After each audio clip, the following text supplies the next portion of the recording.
দেখলে লোকে বুঝবে নাকি অরিজিনাল।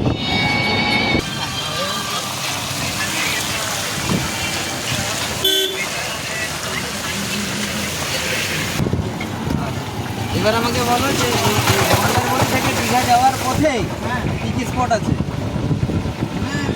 ঘুরে যাবে নাকি? হ্যাঁ, কি আছে স্পট?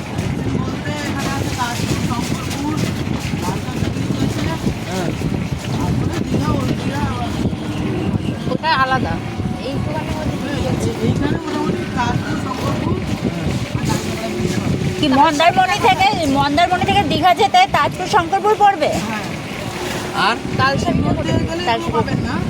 আর যদি আপনি এখানে টোটো করে যান, অটো করে যান, তাহলেই এগুলো দেখতে পাবেন, নাহলে দেখতে পাবেন না। আমাদের এখান থেকে 4টে স্পট আছে, তাই তো? অটোতে কত ভাড়া নেয়? অটোতে এই সেম, অটোতে বেশি নেব। বেশি দেয়? অটোটা বলতে পারছি না, কারণ অটো আর অটো পাওয়া যাবে কোথা থেকে? চাউনখোলা মোড় থেকে, না ওই যেখানে আমাদের হোটেল সেখান থেকে পাওয়া যাবে? এখান থেকেই পাওয়া যাবে। ও এখানে আপনাকে বলতে হবে যে আমি এই জায়গা